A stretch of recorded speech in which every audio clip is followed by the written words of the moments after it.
आराध्य देव के श्री चरणों में सत सत नमन। मैं अभिनंदन गादिया सूरत से जैन हिंदी ऑडियो बुक में आपका स्वागत करता हूं। अगर आप इस चैनल पर नए हैं तो इसे सब्सक्राइब कर दीजिए और बेल आइकन प्रेस कर दीजिए, जिससे चैनल के नोटिफिकेशन आपको रेगुलर मिलते रहें। मन के जीते जीत, आचार्य श्री महाप्रज्ञ जी। प्रकाशक आदर्श साहित्य विभाग, जैन विश्व भारती, लाडनू। शरीर और उसके विशिष्ट केंद्र। हमारे शरीर के 3 मुख्य भाग हैं, ऊपर का, मध्य का और नीचे का। इन तीनों में शक्ति के स्रोत छिपे पड़े हैं। शरीर शास्त्रियों ने शरीर को एक विशेष कोण से देखा है, वह कोण सर्वविदित है। योग के मनीषियों ने इसे दूसरे कोण से देखा। उन्होंने बताया कि शरीर में कुछ एक मुख्य केंद्र हैं, चैतन्य केंद्र हैं, ज्ञान केंद्र हैं। उन्हें जागृत करने पर, सक्रिय करने पर शक्ति का स्रोत फूट पड़ता है और शक्ति का विशेष अनुभव होने लगता है। भगवान महावीर ने आचारंग सूत्र में बताया है, जो आयत चक्षु होता है, संयत चक्षु होता है, जो लोकदर्शी होता है, जिसकी खुली आंखें एक बिंदु पर स्थित हैं, वह लोकदर्शी ऊर्ध्वलोक को भी देखता है, मध्य लोक को भी देखता है और अधोलोक को भी देखता है। ध्यान के केंद्र। लोक हमारा शरीर है। वस्तु को पुरुष के माध्यम से या लोक के माध्यम से समझने की पुरानी पद्धति है। जैन परंपरा में लोक को समझाने के लिए लोक पुरुष की कल्पना की, पुरुष के साथ लोक की तुलना की। पुरुष के शरीर के 3 भाग होते हैं, ऊर्ध्व भाग, मध्य भाग और अधो भाग। इसी प्रकार लोक के 3 भाग होते हैं, ऊर्ध्व भाग, मध्य भाग और अधो भाग। जहाँ लोक का अर्थ है शरीर, पुरुष का शरीर। पुरुष शरीर के 3 भागों पर ध्यान किया जाता है। भगवान महावीर तीनों भागों पर ध्यान किया करते थे। ये तीनों भाग ध्यान के मुख्य केंद्र हैं। पहला भाग है कपाल, मस्तिष्क के ऊपर का भाग, मुख्य मस्तिष्क। यह ध्यान का मुख्य केंद्र है, शक्ति का मुख्य केंद्र है। दूसरा भाग है भ्रुकुटी या आज्ञा चक्र। तीसरा भाग है विशुद्धि चक्र, जो कंठमणि का स्थान है। चौथा भाग है मन चक्र, हमारे गले की सीध में नाभि से बाहर अंगुल ऊंचा जो स्थान है वह है मन चक्र। जैन परंपरा में रुचक प्रदेश की बात आती है। ये प्रदेश ऐसे हैं जिन पर कोई आवरण नहीं है, ये निरावरण हैं। इन पर कर्म का कोई आवरण नहीं है। यदि ये अनावृत न रहे तो चैतन्य में अंतर आ जाएगा, जीव नहीं रह सकेगा। योग के आचार्यों ने मन चक्र की भी 8 पंखुड़ियां मानी हैं। इस दृष्टि से इसकी तुलना रुचक प्रदेश से होती है। यह है मन चक्र। इससे थोड़ी दूर पर जो हृदय का स्थान है वह भी महत्वपूर्ण स्थान है। यह है हमारे ऊर्ध्व शरीर में चैतन्य के विशेष केंद्र। मध्य शरीर में मुख्य केंद्र है नाभि। यह बहुत शक्तिशाली केंद्र है। नाभि और उसके दोनों ओर का भाग बहुत शक्तिशाली है। हमारे शरीर के अधो भाग में अनेक महत्वपूर्ण केंद्र हैं। पुष्ट रज्जु के नीचे जो एक घुमाव है, कर्व है। पुष्ट रज्जु जहाँ समाप्त होती है वहाँ जो मांस का एक बंध है, जिसे कुंडलिनी का स्थान कहते हैं, जहाँ से प्राणधारा उत्पन्न होती है, विद्युत पैदा होती है, जो जनरेटर का काम करता है, जहाँ से समूचे शरीर को विद्युत मिलती है, वह स्थान है पुष्ट रज्जु का अंतिम छोर। उसके बाद आता है जनेंद्रिय का स्थान और फिर पैरों की अंगुलियां। ये मुख्य स्थान हैं अधो शरीर के, अधोलोक के। केंद्रों को जागृत करने का तरीका। शरीर में चेतना के अनेक केंद्र हैं। हमें किस केंद्र को जागृत करना है, सक्रिय बनाना है, ये हमारे लक्ष्य पर निर्भर है। प्रश्न है कि उन्हें जागृत करने की पद्धति क्या है। एक सरल पद्धति यह है कि आप जिस केंद्र को जागृत करना चाहें, जिसे सक्रिय बनाना चाहें, उस पर मन को एकाग्र करें। मन जितना अधिक एकाग्र होगा वह केंद्र सक्रिय हो जाएगा, जागृत हो जाएगा। जो व्यक्ति बार बार वासना की बात सोचता है, उसका वासना केंद्र जनेंद्रिय का स्थान सक्रिय हो जाएगा। जो व्यक्ति ज्ञान को प्राप्त करना चाहता है, वह यदि अपने मन को समग्रता से मस्तिष्क के मध्य भाग में टिकाएगा तो उसका ज्ञान केंद्र सक्रिय हो जाएगा। जो व्यक्ति पवित्र होना चाहता है, वह विशुद्धि केंद्र पर मन को बार बार एकाग्र करे। इससे वासना के संस्कार क्षीण होंगे और पवित्रता आती जाएगी। जो व्यक्ति प्रतिप ज्ञान प्राप्त करना चाहता है, होने वाली घटनाओं को पहले से ही जान लेना चाहता है, वह अपने मन को आज्ञा चक्र पर केंद्रित करे, घटनाओं का आभास संभव हो जाएगा। यह हमारे भिन्न भिन्न पक्ष हैं, प्रयोजन हैं। यह सच्चाई है कि जिस पर हम अधिक ध्यान देंगे वह हमारे अनुकूल बन जाएगा। हम व्यवहार में इसका सदा अनुभव करते हैं कि जिस मनुष्य को हम अधिक पसंद करते हैं, जिसके विषय में हम अच्छी बातें करते हैं, जिसको हम अधिक प्यार और अधिक स्नेह देते हैं, जिससे हम अधिक संबंध रखते हैं, वह आदमी सहज ही हमारा हो जाता है और प्रत्येक इच्छा का पालन भी करने लगता है। इसी प्रकार हमारे प्रशिक्षित ज्ञान तंतु हमारे आदेश का पालन करते हैं, निश्चित रूप से करते हैं।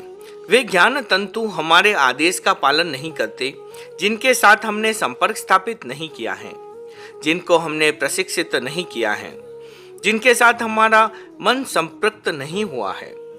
प्राकृतिक चिकित्सा या मानसिक चिकित्सा का यह मुख्य सिद्धांत है कि यदि तुम्हारी आंतें ठीक काम नहीं कर रही हैं, तो बार बार आंतों पर मन को केंद्रित करो और उन्हें आदेश दो कि तुम ठीक काम करो।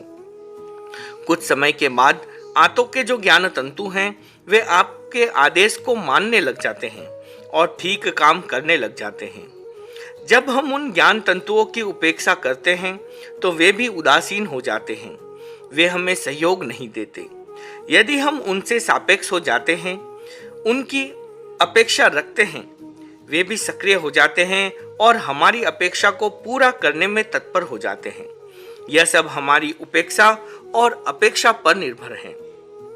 उनकी शक्ति या सहयोग में कोई कमी नहीं है। जो व्यक्ति प्राण शक्ति या तेजस को प्रबल करना चाहता है, उसे पृष्ठ रज्जु के नीचे के बंध पर ध्यान केंद्रित करना होगा। प्राण धारा को प्रबल बनाने के लिए यह स्थान बहुत ही उपयुक्त है। अब हम नीचे चले। पैर के अंगूठे का भी बहुत मूल्य है। प्राण यहाँ आकर समाप्त होते हैं। जो प्राण का प्रवाह नासाग्र से चलता है, वह पैर के अंगूठों पर आकर समाप्त हो जाता है। जिस व्यक्ति के मन में अपनी शक्ति को, अपने वीर्य को सुरक्षित रखने की भावना होती है, वह अंगूठों पर ध्यान केंद्रित करता है। योग में एक प्रक्रिया निर्दिष्ट है। जो व्यक्ति वीर्य दोष से ग्रस्त हैं, उनके लिए बताया गया कि वे सीधे लेट जाएं, लेटकर थोड़ा सा ऊपर उठे और पैर के अंगूठों पर मन को एकाग्र करें, ध्यान केंद्रित करें। इस मुद्रा में 1-2 मिनट तक रहें। कुछ दिनों के अभ्यास से वे उस रोग से मुक्त हो जाएंगे। ये कुछ एक मुख्य केंद्र हैं जहां मन का नियोजन कर हम लाभान्वित हो सकते हैं। चक्र और ग्रंथियां। आधुनिक शरीर शास्त्र ने कुछ एक नई ग्रंथियों का उल्लेख किया है। इनको भी हमें समझना है, इनसे भी हमें लाभ उठाना है। हमारे शरीर में चक्र हैं, हमारे शरीर में ग्रंथियां हैं, हमारे शरीर में कमल हैं। योग की भाषा में हम सुनते हैं शरीर में 6 चक्र हैं, 7-8 ग्रंथियां हैं, हृदय कमल, नाभि कमल आदि कमल हैं। शरीर शास्त्र की दृष्टि से भी कुछ एक ग्रंथियां प्रतिपादित हैं, कुछ एक कमल भी निर्दिष्ट हैं। ये सब भ्रामक हैं, हमें शब्दों में नहीं उलझना है। ग्रंथि, चक्र, कमल, इनका अर्थ क्या है, इसे हम समझें। ये जो निर्दिष्ट केंद्र हैं, मुख्य केंद्र हैं, यहाँ शरीर तंतु काफी उलझे हुए हैं। ये टेढ़े मेढ़े हैं। प्राण की धारा वहाँ सीधी नहीं जा सकती, उसे घूमकर जाना पड़ता है, हटकर जाना पड़ता है, इसलिए उसे ग्रंथि कहा गया है। उलझन भरा मार्ग है, इसलिए ग्रंथियां हैं। चक्र हैं, इसका मतलब है कि वहाँ चक्राकार गति है, घुमावदार गति है, सीधी गति नहीं है, इसलिए उन्हें चक्र कहा गया है। कमल एक प्रतीकात्मक शब्द है। कमल वह होता है जो विकसित होता है और सिकुड़ता है, जिसमें संकोच और विस्तार होता है, जिसमें संकुचन और विकुचन की शक्ति होती है, उसे कमल कहते हैं। यहाँ कमल एक रूपक के रूप में प्रयुक्त है। कमल का मतलब है यदि आप उन ज्ञान केंद्रों पर ध्यान केंद्रित कर उन्हें सक्रिय बनाते हैं तो वे केंद्र सीधे सरल हो जाते हैं और तब प्राणधारा को सीधा प्रवाहित होने का अवसर मिल जाता है। यदि आप उनकी उपेक्षा करते हैं, उन पर ध्यान केंद्रित नहीं करते, तो वे सक्रिय नहीं होते, सिकुड़ जाते हैं। और तब प्राणधारा को प्रवाहित होने के लिए टेढ़ा मेढ़ा मार्ग खोजना पड़ता है। हमारे शरीर में कमल जैसी चीज नहीं मिली, तब डॉक्टरों ने कहा, हमने सारे शरीर को चीर फाड़ कर देख डाला, उसके अणु अणु का विश्लेषण कर दिया, पर कहीं भी कमल नहीं मिला। कहीं आज्ञा चक्र, विशुद्धि चक्र आदि दिखाई नहीं दिए। आज्ञा चक्र हो या न हो, विशुद्धि चक्र हो या न हो, किंतु जो पीनियल आदि ग्रंथियां हैं उनको यदि हम तुलनात्मक दृष्टि से देखें तो योग शास्त्र और शरीर शास्त्र के प्रतिपादन में कोई विशेष भेद प्रतीत नहीं होगा।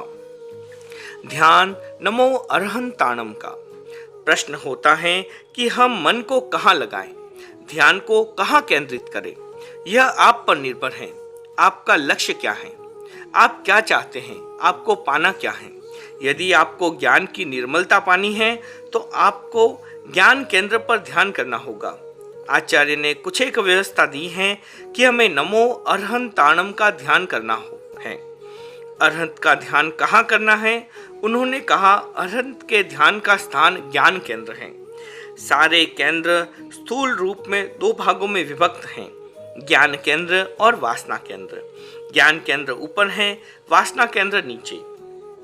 जब हमारी प्राणधारा या मन की गति नीचे की ओर होती है तो वासना केंद्र सक्रिय होता है, जागृत होता है। ज्ञान केंद्र कमजोर हो जाता है। जब हमारी प्राणधारा या मन की गति ऊपर की ओर होती है तब ज्ञान केंद्र सक्रिय होता है, तीव्र होता है, जागृत होता है और वासना केंद्र क्षीण हो जाता है। अरहत का स्थान है मस्तिष्क। यदि हम मस्तिष्क में अरहंत का ध्यान करते हैं तो इसका सहज परिणाम यह होगा कि ज्ञान केंद्र जागृत हो जाएगा। यह ज्ञान केंद्र सक्रिय करने का उपाय है। आचार्यों ने कहा, अरहत के ध्यान के साथ साथ श्वेत वर्ण का भी ध्यान करो। मस्तिष्क का जो अग्रभाग है वहाँ एक द्रव्य पदार्थ है, इसका रंग है भूरा, कुछ पीला कुछ सफेद। वहाँ श्वेत वर्ण मटमेला का ध्यान लाभपत्र होता है। सहज शक्ति प्राप्त होती है। वहाँ के परमाणुओं को मस्तिष्क अपने आप शक्तिशाली हो जाता है। हमारे ज्ञान केंद्र के तंतु सक्रिय हो जाते हैं, जग जाते हैं। ध्यान नमो सिद्धाणम का। नमो सिद्धाणम के ध्यान का स्थान है ललाट, आज्ञा चक्र। इसका वर्ण है रक्त। आज्ञा चक्र हमारी समूची सक्रियता को उत्पन्न करता है। शरीर पर नियंत्रण रखना, ज्ञानात्मक नियंत्रण रखना इसका मुख्य कार्य है। लाल वर्ण बहुत उत्तेजना, सक्रियता और गति देने वाला है। जो व्यक्ति लंबे समय तक लाल वर्ण पर ध्यान करता है उसे खतरा भी उठाना पड़ सकता है। लाल वर्ण से अतिरिक्त ऊष्मा पैदा होती है, वह खतरा पैदा कर देती है। रक्त की सारी सक्रियता लालिमा के कारण ही है। आज्ञा चक्र का स्थान बहुत महत्वपूर्ण है। ध्यान नमो आयर्याणम का। प्रश्न आता है कि नमो आयर्याणम का ध्यान कहाँ करें? आचार्य आचार के प्रतीक हैं। आचार का अर्थ है पवित्रता। पवित्रता का स्थान है गले के पास। वहाँ यदि हम ध्यान केंद्रित करेंगे तो हमारे में आचार की भावना सहज ही जागृत होगी। हमारी पवित्रता जागृत होगी। वहाँ हमें पीले रंग का ध्यान करना होगा। पीत वर्ण भावना में वेग लाता है। एनाटॉमी के अनुसार शरीर में स्राव, सर्दी, गर्मी आदि का नियंत्रण करते हैं। जिसमें स्राव कम होता है वह आदमी असमय में ही बूढ़ा हो जाता है, क्षीण हो जाता है। शरीर का उपचय रुक जाता है। जिसमें स्राव संतुलित है उसके शरीर का भी उसी संतुलन से विकास होता रहेगा। वह स्राव हमारे शरीर पर नियंत्रण करने वाला है, हमारी ग्रंथियों का नियामक तत्व है। नमो आयर्याणम का ध्यान पीत वर्ण के साथ इस निर्दिष्ट स्थान पर करें। पीत वर्ण सद्भाव और आचार को पोषण देने वाला होता है। पीत वर्ण का ध्यान करने वाला व्यक्ति जैसे ज्ञान का विकास करता है वैसे ही पवित्र भावना का भी विकास करता है। आप देखेंगे कि पवित्र भावना के प्रतीक के रूप में जहाँ रंगों का चुनाव हुआ है वहाँ पीले रंग को महत्व दिया है। पीत वर्ण को मुख्य स्थान मिला है। ध्यान नमो वज्झायणम का। नमो वज्झायणम उपाध्याय का ध्यान करने का स्थान है मन चक्र। कुछ इसे हृदय स्थान मानते हैं। इस पर बहुत मीमांसा हो चुकी है। यह हृदय का स्थान नहीं है, यह मन चक्र का स्थान है। मन चक्र पर उपाध्याय का ध्यान करना होता है। मन चक्र का स्थान नाभि से 12 अंगुल ऊपर है। प्राचीन काल में इसे हृदय चक्र माना जाता था। उपाध्याय का ध्यान नील वर्ण के साथ किया जाता है। नील वर्ण बहुत महत्वपूर्ण है। आपके मन में उत्तेजना है, जटिलता है, चिंता है। आप उन उलझनों और जटिलताओं को सुलझाने में अपने आप को असमर्थ पा रहे हैं। उस स्थिति में आप नीले आकाश की ओर 20 मिनट तक देखते रहे। आकाश स्वच्छ और निरावरण होना चाहिए। आकाश में बादल न हो, नीला रंग साफ दिखता हो। आप नीले आकाश को देखते रहे। कुछ क्षण में आपके मन की उत्तेजना कम हो जाएगी, चिंता मिट जाएगी, जटिलता कम हो जाएगी। नील वर्ण का मुख्य काम है मन को शांत करना, उत्तेजनाओं को कम करना। रंग चिकित्सा में भी इसका उपयोग होता है। रोगी जब बहुत उत्तेजित हो जाता है, उसे जब नींद नहीं आती, तब उसे नीले रंग का पानी पिलाया जाता है। उससे उसकी उत्तेजना मिट जाती है, नींद आने लगती है, उसकी अस्त व्यस्तता और शोभ मिट जाता है। ध्यान नमो लोये सव्व साहुणम का। नमो लोये सव्व साहुणम मुनि का स्थान है पैर। पैर के अंगूठे का स्थान बहुत महत्वपूर्ण है। यहाँ का वर्ण है कृष्ण काला। काले वर्ण का भी अपना एक अर्थ होता है। इसमें अवशोषण की क्षमता होती है, बाहरी प्रभाव भीतर नहीं जाता। ये 5 स्थान हैं और 5 वर्ण। जिन आचार्यों ने इन स्थानों और वर्णों की योजना की, वे शरीर की रचना से पूर्ण परिचित थे। वे जानते थे कि किस स्थान पर किस वर्ण का ध्यान करने से कौन सी शक्ति जागृत होती है। स्थान और वर्ण की योजना इसी आधार पर की गई। वह केंद्र सक्रिय हो सके और उसकी शक्ति का विकास हो सके। आप ये मत मानिए कि ये सारी बाद की बातें हैं, विज्ञान की बातें हैं। जैन आचार्यों ने अपने ढंग से इस पद्धति पर बहुत ध्यान दिया था कि शरीर के केंद्रों को कैसे जागृत किया जा सकता है।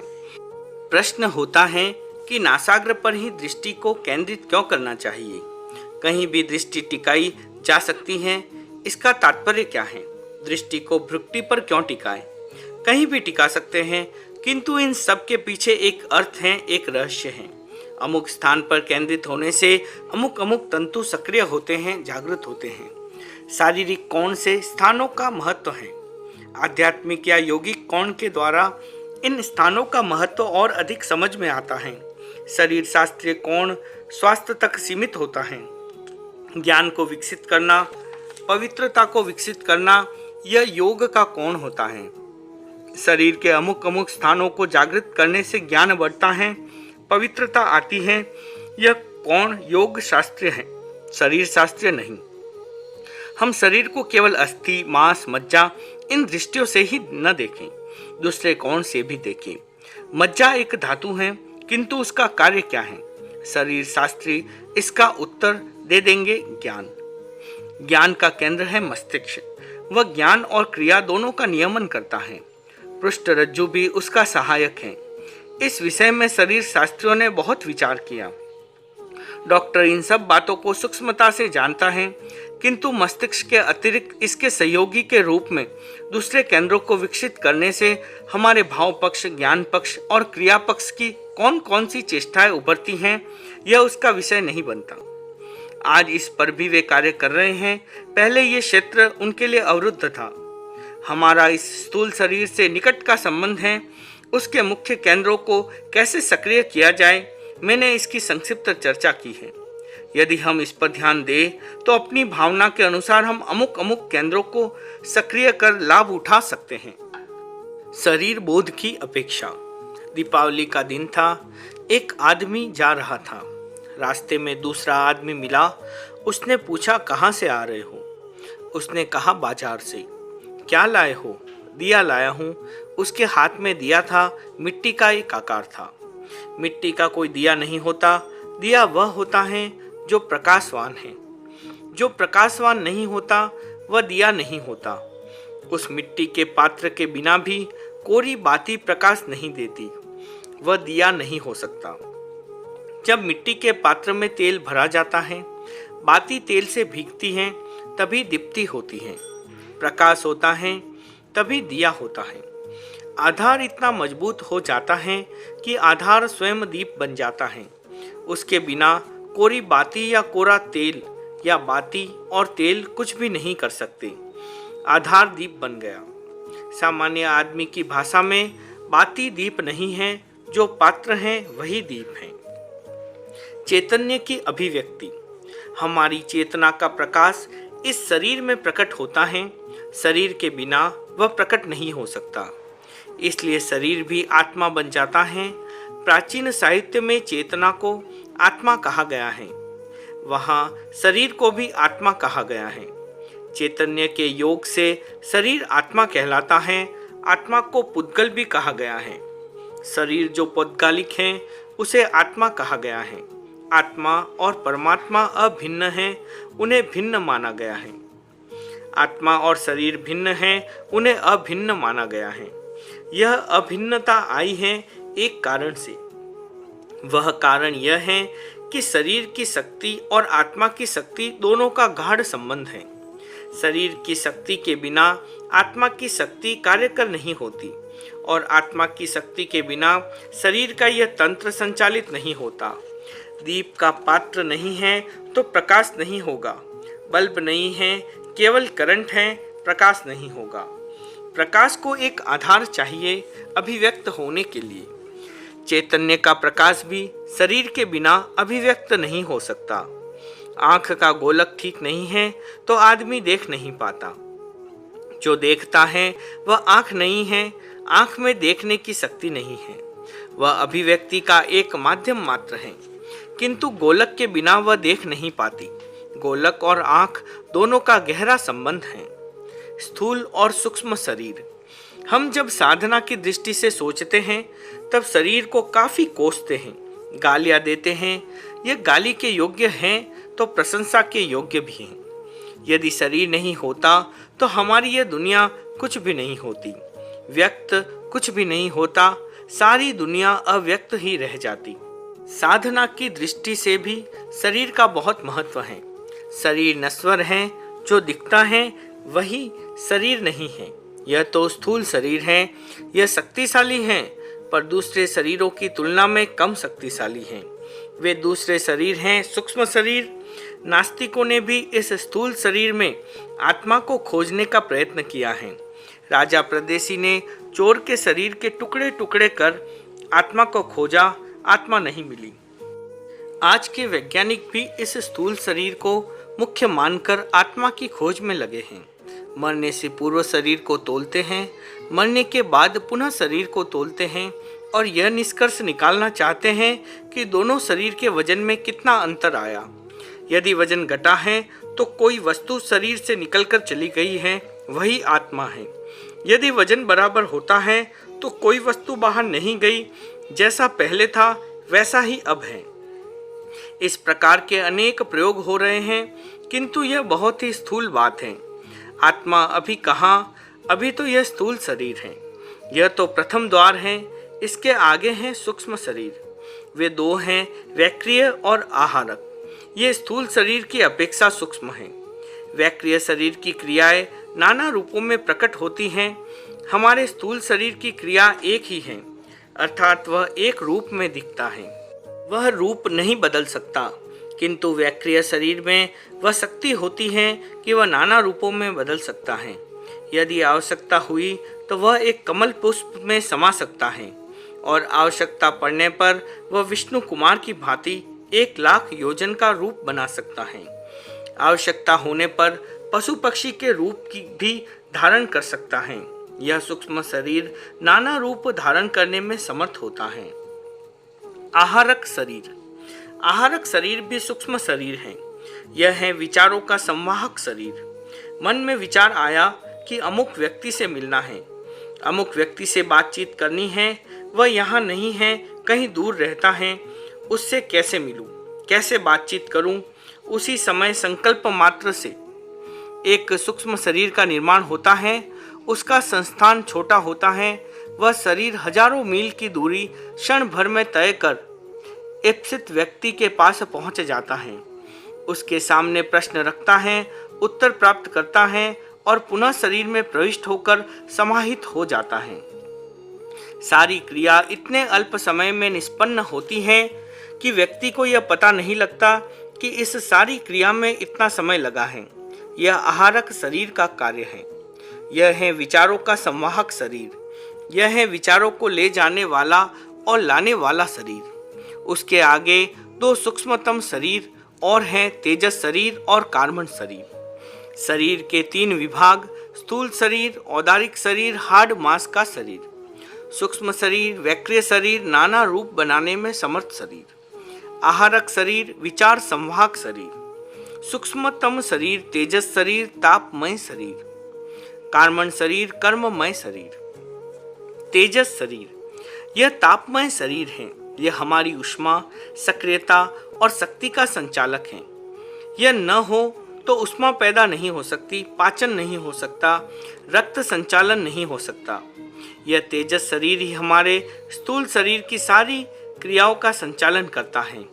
स्थूल शरीर में शक्ति का सबसे बड़ा भंडार है तेजस शरीर। जिसका तेजस शरीर मंद है, अग्नि मंद है, उसकी सारी क्रियाएं मंद हो जाती हैं। अग्नि तीव्र है तो सारी क्रियाएं तीव्र हो जाती हैं। आज के विज्ञान ने इस तथ्य को भली भांति पकड़ लिया है। डॉक्टर स्टीहॉक ने यह प्रतिपादन किया था कि सूर्य का प्रकाश हमारे भोजन की पूर्ति करता है। सूर्य का ताप हमारे खाद्य का पूरक है। यदि सूर्य का ताप न मिले तो हम केवल खाद्य पर जीवित नहीं रह सकते। माइकल और उसके कुछ सहयोगियों ने चूहों पर प्रयोग किया। उन्होंने 18 चूहे चुने, 12 चूहों को भोजन दिया जिसमें सारे तत्व मौजूद थे, किंतु उसमें कैल्शियम, फास्फोरस आदि नहीं थे। खाद्य में पूरे तत्व न होने के कारण चूहे बीमार हो गए। उनको अंधेरे कमरों में रखा गया, वे बीमार ही रहे। फिर उन्हें सूर्य की धूप में रखा, वे 1-2 दिन में स्वस्थ हो गए। भोजन वही कमी वाला चलता रहा। दूसरे चूहों को कम तत्वों वाला भोजन दिया गया, वे बीमार हो गए। इस बार उन्हें धूप में नहीं रखकर बंद कमरों में ही रखा, किंतु उन्हें जो भोजन दिया जा रहा था उसे बहुत समय तक सूर्य की धूप में रखा जाता था। 2-4 दिनों में ही वे चूहे स्वस्थ हो गए। तब डॉक्टर इस निष्कर्ष पर पहुंचे कि सूर्य का ताप भोजन को केवल पचाता ही नहीं, वह स्वयं खाद्य है और भोजन का पूरक है। सूर्य के प्रकाश के बिना वनस्पति का विकास नहीं होता, मनुष्य के शरीर का भी विकास नहीं होता और भोजन का भी पाचन नहीं हो सकता। इन वैज्ञानिक प्रयोगों के आधार पर एक विचार मन में आया। जैन परंपरा में मुनियों के आतापना लेने की बात सर्वसामान्य है। अनेक मुनि आतापना लेते थे। वे सूर्य का ताप घंटों तक लेते। वे 2-2, 3-3 दिन तक नहीं खाते। उनकी भूख कम हो जाती, भोजन की पूर्ति सूर्य के आतप से हो जाती। वे इस रहस्य को जानते थे, इसलिए इस क्रिया में संलग्न हो जाते थे। आतापना के 3 प्रकार हैं, जघन्य, मध्यम और उत्कृष्ट। मुनि अपनी शारीरिक शक्ति के अनुसार इनमें संलग्न होते थे। भोजन की पूर्ति जो स्थूल साधनों से होती है, वह सूर्य के ताप से सहज ही हो जाती थी। सूर्य के ताप से पूरा भोजन ही प्राप्त हो जाता था। आतप का सेवन करते समय मुनि केवल एक लंगोटी जितना कपड़ा रखते थे। अधिक से अधिक अपने शरीर को धूप में अनावृत रखते थे। सूर्य की रश्मियां सारे रोमकूपों में से शरीर में प्रविष्ट होती और अनेक केंद्रों को सक्रिय करती हैं। आज लोग ज़्यादा से ज़्यादा वस्त्रों में लदे रहते हैं। उनमें से न हवा जाती है और न प्रकाश। शरीर को ताप और प्रकाश प्राप्त नहीं होता। सूर्य का ताप हमारे भोजन के खाद्य की पूर्ति तब कर सकता है जब शरीर के भीतर तेजस सक्रिय हो। जहाँ वह निष्क्रिय होता है तब सूर्य का आतप कार्य कर नहीं होता। हमारे तेजस शरीर की शक्ति जागृत होनी चाहिए।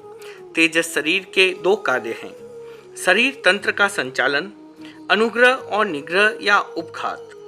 कोई विशिष्टता संपन्न व्यक्ति प्रसन्नता भरी दृष्टि से परिषद की ओर देखता है तो सारी परिषद अपूर्व आनंद का अनुभव करती है और अपने आप को धन्य समझती है।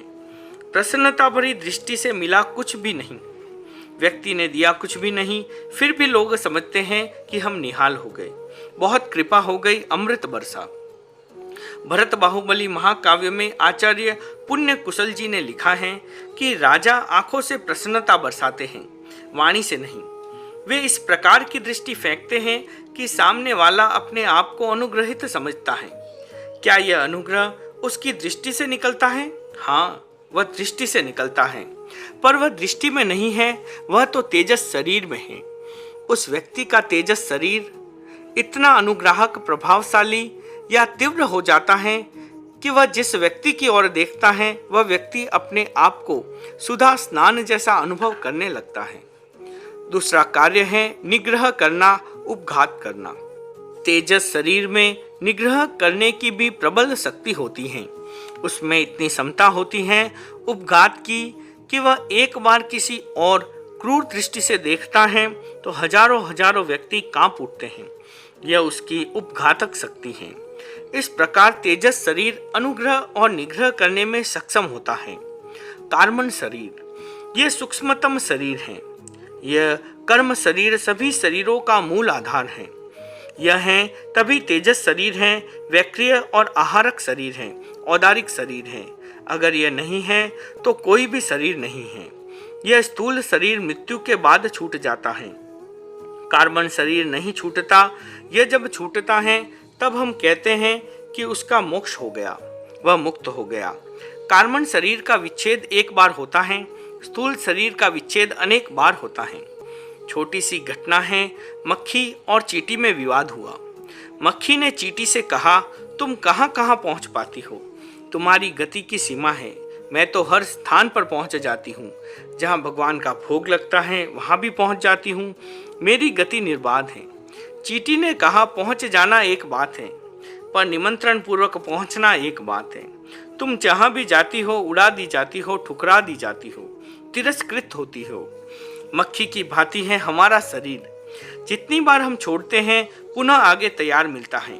कार्बन शरीर वैसा नहीं है। वह सहजतया छूटता ही नहीं। जब एक बार छूट जाता है तो फिर उससे सदा के लिए छुटकारा मिल जाता है। यह भावना का शरीर है, वासना का शरीर है, संस्कार का शरीर है। इससे मुक्ति पाना कठिन होता है। हमारा काम इस स्थूल शरीर से है। साधना का मतलब है कि हम इस स्थूल शरीर की शक्तियों को जागृत करें और साथ साथ सूक्ष्म शरीरों की शक्तियों को भी सक्रिय करें। स्थूल शरीर से लाभ उठाएं और सूक्ष्म शरीर से भी लाभ उठाएं। साधना और शरीर। मनोविज्ञान चेतन मन और अवचेतन मन का प्रतिपादन करता है। चेतन मन में जितनी शक्ति है उससे अनंत गुनी शक्ति है अवचेतन मन में। चेतन मन चालाक है, अवचेतन मन भोला है, पर है अनंत शक्ति का भंडार। यह काम करना है, यह नहीं करना है। चेतन मन आपकी बात सुन लेगा, परंतु करेगा वही जो पहले जचा हुआ है। अवचेतन मन ऐसा नहीं है। अवचेतन मन को आप जो कहेंगे और यदि उसने उस बात को पकड़ लिया तो वह वही करेगा जो आपने कहा है। जैसे चेतन मन और अवचेतन मन का अंतर है, वैसे ही स्थूल शरीर और सूक्ष्म शरीर का अंतर है। स्थूल शरीर की शक्ति 1 पैसा है तो सूक्ष्म शरीर की शक्ति 99 पैसे है। कितना बड़ा अंतर है। सूक्ष्म शरीर को जागृत करने का अर्थ है विद्युत भंडार का निर्माण करना, किंतु हमें चलाना होगा इसी स्थूल शरीर से। हमारी शक्तियों को प्रकट करने का यह पहला साधन है। साधना की दृष्टि से इस शरीर का मूल्य है। बहुत सारी दृष्टियों से हमने इसका बहिष्कार किया, क्योंकि यह हमें वासना की ओर प्रेरित करता है। हमारे साहित्यकारों ने जीभ को, आँख को हजारों गालियाँ दी हैं, बुरा भला कहा है। कुछ साधकों ने कहा है कि आँख को फोड़ देना बहुत बड़ी साधना है, क्योंकि यह विकृति का सशक्त माध्यम है। आँखों को फोड़े बिना साधना नहीं हो सकती। वे सचमुच आँखों को फोड़ देते हैं, सदा सदा के लिए अंधे हो जाते हैं। साधना के लिए शरीर का उपयोग क्या है? शरीर के 2 मुख्य भाग हैं, मस्तिष्क और सुषुम्ना। मस्तिष्क सारे शरीर तंत्र का नियामक और संचालक है। आँख देखती है, देखने का तंत्र मस्तिष्क में है। कान सुनता है, सुनने का तंत्र मस्तिष्क में है। सारे ज्ञान का ग्राहक और संचालक संस्थान है मस्तिष्क। सारी स्मृतियां यहाँ संग्रहित हैं। मस्तिष्क को जागृत करना स्मृति कोशों को जागृत करना है। हमारा मस्तिष्क बहुत शक्तिशाली है। अरबों कोश हैं, अरबों संस्कार संग्रहित हैं, स्मृतियां संग्रहित हैं। अवधान विद्या उन्हीं स्मृति कोशों का चमत्कार है। बोध करे शक्ति का। नंदी सूत्र में मति ज्ञान का विस्तार से वर्णन है। वहाँ उसके 12 प्रकार निर्दिष्ट हैं, बहुग्राही, शिवग्राही आदि आदि। ये सारे मस्तिष्क की शक्ति के द्योतक हैं। उनका विवेचन समय सापेक्ष है। आज ये बात स्पष्ट हो गई है कि हमें हमारे स्थूल शरीर की शक्तियों के विषय में पूरी जानकारी होनी चाहिए। हमारे शरीर में मस्तिष्क, पुष्ट रज्जु, कंठ, भ्रकटी, तालु, नासाग्र, नाभि, मूलबंध का स्थान तथा पैर के अंगूठे ये मुख्य केंद्र हैं। इनको जानना आवश्यक है। इनके द्वारा हम स्थूल शरीर को जागृत करें और इसकी जो शक्तियां हैं उसे लाभान्वित हो। यह कहा जा सकता है कि यदि हम स्थूल शरीर की शक्तियों के लाख विभाग करें तो हम वर्तमान में केवल 2-4 विभागों की शक्तियों का ही उपयोग कर पाते हैं। शेष शक्तियां सुसुप्त रहती हैं, जागृत नहीं होती। हमें इस शक्ति का बोध होना चाहिए। धर्म और अध्यात्म ने यही तो बताया है। साधना यही तो सिखाती है कि तुम अनंत शक्ति के स्रोत हो। तुम अपनी शक्ति संपदा को देखो, समझो और उसका अनुभव करो। तुम व्यर्थ ही भिखारी बनकर दर दर क्यों भटकते हो, क्यों भीख मांगते हो? यह भान तभी हो सकता है जब हमें शरीर का पूरा बोध हो। हम शरीर की उपेक्षा न करें, उसकी अपेक्षा के अनुरूप उसे सम्मान दे, आदर दे। प्राण और उसका कार्यक्षेत्र। एक छोटा सा जैन विद्यार्थी यह जानता है कि हमारे शरीर में 10 प्राण हैं। वह उनकी परिभाषा भी जानता है और उनके कार्यों को भी जानता है। हमारी सारी व्यवस्था अहिंसा पर आधारित है। हिंसा के लिए एक शब्द है प्राणातिपात। प्राण का विनियोजन करना हिंसा है। प्राणी, प्राण और प्राण का विनियोजन, ये तीनों जुड़े हुए हैं। प्राणी इसलिए हैं कि वह प्राणों को धारण किए हुए हैं। आत्मा की जो प्राणी की अवस्था है वह प्राण धारा के कारण बनती है। प्राण जीवन के मुख्य केंद्र हैं। हमें यह समझना है कि साधना की दृष्टि से प्राणों का क्या मूल्य है। प्राण एक धारा है, प्रवाह है शक्ति का। वह प्रवाह हमारे समूचे शरीर में प्रवाहित हो रहा है। उसके द्वारा ही जीवन का संचालन हो रहा है। यथार्थ में प्राण 10 नहीं है, प्राण धारा एक ही है।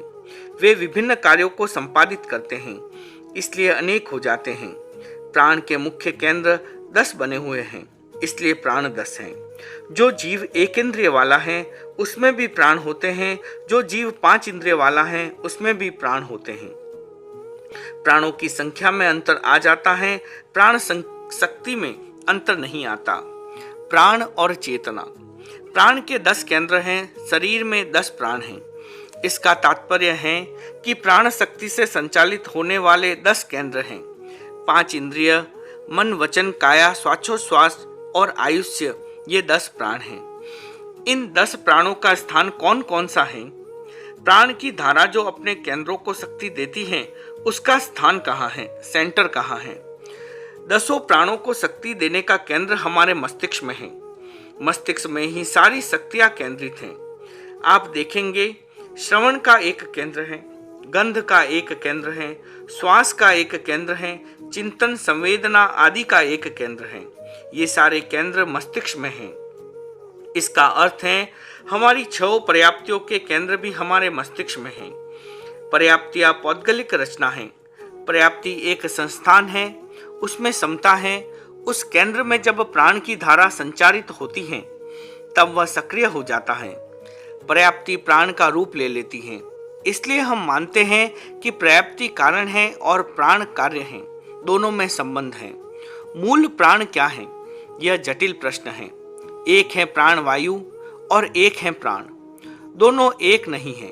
बहुत बार हम प्राण वायु को ही प्राण मान लेते हैं, पर दोनों 2 हैं, एक नहीं है। जो वायु हम लेते हैं उसमें सारा प्राण नहीं होता।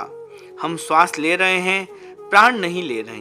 श्वास छोड़ रहे हैं, प्राण नहीं छोड़ रहे। प्राणायाम कर रहे हैं, प्राण का आयाम नहीं कर रहे हैं। प्राण वायु का आयाम कर रहे हैं। यह जितना लेना छोड़ना है वह वायु का है, प्राण का नहीं। प्राण तो हमारी सूक्ष्म धारा है जो हमारे शरीर के भीतर ही सारा कार्य संचालित करती है। प्राण आत्मशक्ति से आता है, तेजस शरीर के रूप में। प्राण वायु का चेतना के साथ सीधा संबंध नहीं जुड़ता। पर प्राण का चेतना के साथ सीधा संबंध जुड़ा हुआ है। हमारा तेजस शरीर सारी ऊष्मा पैदा करता है, उसका जीवन के साथ निकट संबंध है, स्थूल शरीर का नहीं है।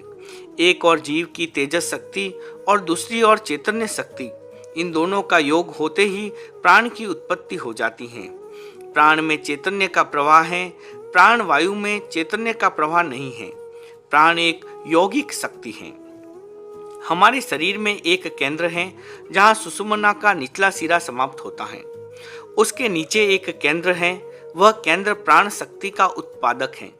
प्राण शक्ति को प्रकट करने और उसको संचारित करने का मुख्य स्थान है वह केंद्र। प्राण शक्ति सुषुम्ना से होकर विभिन्न मार्गों से संचारित होती है और मस्तिष्क तक जाती है। प्राण शक्ति ऊपर से नीचे की ओर नहीं जाती, नीचे से ऊपर की ओर जाती है। यह शक्ति जितनी अधिक नीचे से ऊपर की ओर जाती है, मनुष्य उतना ही स्वस्थ होता है, शरीर से भी और मन से भी। प्राण शक्ति का प्रवाह कम होता है तो मनुष्य रुग्ण हो जाता है, शरीर से भी और मन से भी। प्राण और प्राण वायु, प्राण शक्ति को ज्ञान केंद्र में ले जाना, यही हमारे प्राण की साधना का अर्थ होता है। लुहार धोकनी धोकता है, उससे हवा निकलती है, अग्नि प्रज्वलित होती है। एक धोकनी से हवा निकलती है और एक अग्नि जलती है। हवा और अग्नि एक नहीं है, किंतु जितनी तेज हवा होगी उतनी ही तेज अग्नि भी हो जाएगी। इसी प्रकार प्राणवायु प्राण को उत्तेजित करती है, सहायता देती है। हम जितनी मात्रा में प्राणवायु ऑक्सीजन लेंगे उतना ही प्राण विशुद्ध होगा, सक्रिय होगा। यदि प्राणवायु नहीं मिलेगी तो प्राण में उत्तेजना नहीं आएगी, सक्रियता नहीं आएगी। इसका शरीर शास्त्रीय कारण यह है कि हमारे शरीर में रक्त का संचार हृदय के द्वारा होता है, फिर फेफड़ों में आकर सारे शरीर में जाता है। हृदय और फेफड़ा, ये हृदय में रक्त संचार के दो मुख्य साधन हैं। शोधन जो फेफड़ों में होता है रक्त का, उसके लिए ईंधन चाहिए। वह ईंधन है प्राणवायु, ऑक्सीजन। अगर प्राणवायु ठीक मिलेगा तो अशुद्ध रक्त को शुद्ध कर कार्बन आदि को शरीर से बाहर कर दिया जाएगा और शुद्ध रक्त अंदर प्रवाहित होगा। अगर प्राणवायु नहीं मिला तो रक्त विकृत रहेगा और वह सारे शरीर को विकृत कर देगा। प्राणवायु रक्त शुद्धि का साधन है और शुद्ध रक्त सारे शरीर को गति देने वाला है। प्राण के साथ उसका संबंध गहरा है। प्राणवायु रक्त के माध्यम से प्राण को भी उत्तेजित करता है, सक्रिय करता है। पौधा है, उसे यदि पानी का पर्याप्त सिंचन मिलेगा तो वह लहलहा उठेगा। इसी प्रकार प्राणवायु का पर्याप्त सिंचन मिलने पर प्राण का पौधा भी लहलहा उठता है। पूरा सिंचन न मिलने पर पौधा कुम्हला जाता है, आदमी निष्प्राण और निष्क्रिय हो जाता है। प्राणायाम की महत्ता, जहाँ प्राणवायु नहीं पहुँच पाएगी, रक्त का शोधन नहीं होगा और शोधन के अभाव में गंदगी जमती जाएगी। जो प्राणायाम को जानता है वह सबसे पहले यह प्रयत्न करता है कि फेफड़े में अधिकाधिक वायु कैसे पहुंचाया जाए, लंबा श्वास कैसे लिया जाए। प्राणवायु को ठीक से लेने का साधन है प्राणायाम। जो प्राणायाम को नहीं जानता वह प्राणवायु को पूरी मात्रा में ग्रहण नहीं कर सकता। तीनों बातें जुड़ी हुई हैं, प्राण, प्राणवायु और प्राणायाम। प्राणायाम के बिना प्राणवायु का सम्यक ग्रहण नहीं होता और प्राणवायु के बिना प्राण का सम्यक उद्दीपन नहीं होता। आखिर हम प्राणायाम पर आ जाते हैं। प्राणायाम एक साधन है, यह इतना महत्वपूर्ण है कि इसको सम्यक जाने बिना प्राणवायु को नहीं जान सकते। योग के आचार्यों ने जो कुछ इस विषय में लिखा था, आज का विज्ञान उससे सहमत होता जा रहा है। हम प्राण से चले, प्राणवायु पर आए और प्राणायाम तक पहुँचे।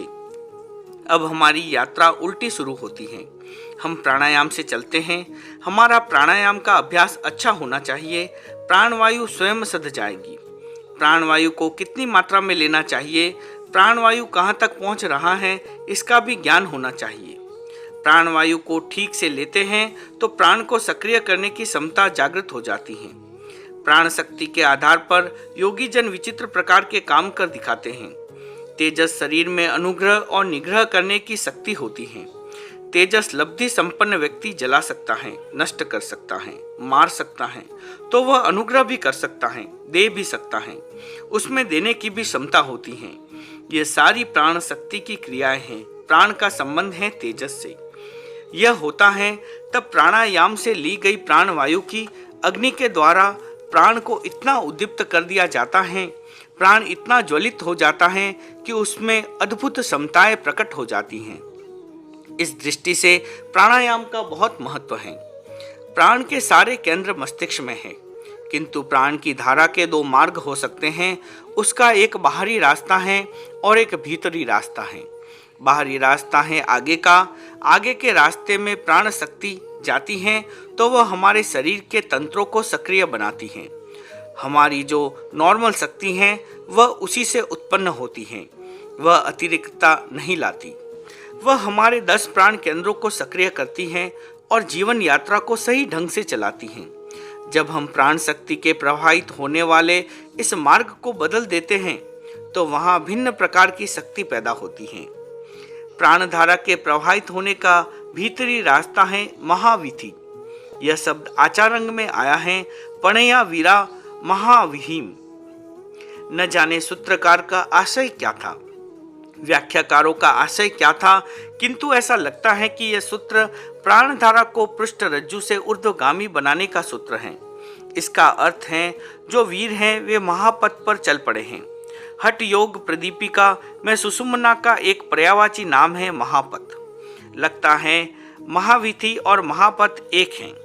वीर वे होते हैं जो महावीथि पर चल पड़ते हैं। सुषुम्ना के मार्ग से जाना किसी वीर का ही कार्य है। सामान्य मनुष्य उस मार्ग से नहीं जा सकता। सुषुम्ना के मार्ग से जाती हुई प्राण धारा सुषुम्ना के कोणों में रही हुई शक्ति को समेटती हुई ले जाती हैं और अधिक शक्तिशाली बन जाती हैं। ये प्राण धारा के दो मार्ग हैं, अग्रगामी या बाहरी और पृष्ठरज्जुगामी या भीतरी। प्राणायाम करने वाला, प्राणवायु के मर्म को समझने वाला साधक प्राणवायु से प्राण को उत्तेजित करता है, फिर कुंभक कर सुषुम्ना के मार्ग पर धक्का लगाता है, फिर प्राण को ऊपर ले जाता है। जितनी मात्रा में प्राण ज्ञान केंद्र सहस्त्रार तक पहुंचता है उतना ही हमारा बौद्धिक और आंतरिक विकास होता है। प्राणधारा नीचे की ओर बहती है, मन के साथ उसकी गति होती है तो आवेश और वासनाएं उभरती हैं। प्राण और मन का गहरा संबंध है। प्राण धारा नीचे जाती है तो मन भी नीचे जाता है। प्राण धारा ऊपर जाती है तो मन भी ऊपर जाता है। मन नीचे जाता है तो प्राण धारा भी नीचे जाती है। मन ऊपर जाता है तो प्राण धारा भी ऊपर जाती है। इसलिए जरूरी है कि हम मन को ऊर्ध्वगामी बनाएं, प्राण धारा को ऊर्ध्वगामी बनाएं। ओम अरहम।